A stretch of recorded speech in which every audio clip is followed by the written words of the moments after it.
Aku beli bread pack ni baru RM7 beli online, lepas tu pasang sendiri. Kalau kat kedai ni berapa dah ni kena.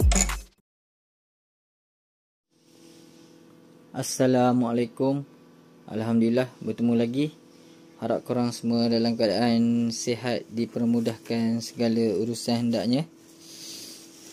Okey, minggu ni aku nak tukar barang lagi dekat motor Honda CB250 aku. Kali ni aku nak tukar brake pad. Barang dah sampai. Kita buka brake pad. Aku nak tukar brake pad belakang. Ni dah sampai lah. Dia, aku tanya dia punya orang yang jual tu dekat Shopee tu. Dia cakap sama je brake pad RS150 dengan Honda CB250 tu boleh masuk. Tu aku nak try apa ni, ngam ke tak ngam. Jom. Okay, sekarang ni brake pad ni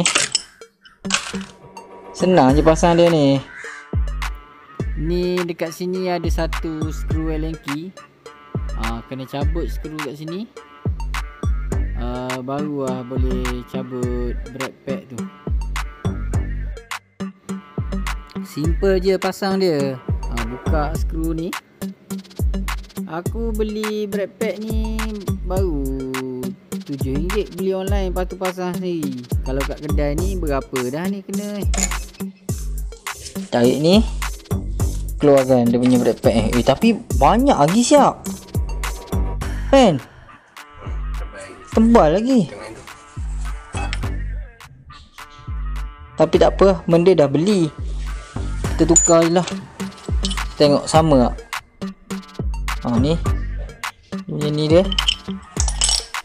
Okey, ngam. Congkak piston dia. Okey, cantik lah tu. Apa, masukkan macam ni. Betul lah ni. Betul. Dah. Okey dah. Patang tadi. Masuk ni lagi ni. Okey. Terima. Tak Om Okey. Kosong lah.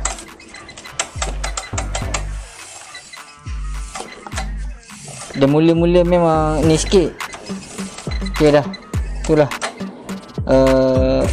video untuk hari ni selesai. InsyaAllah kita jumpa dekat dalam next video. Assalamualaikum.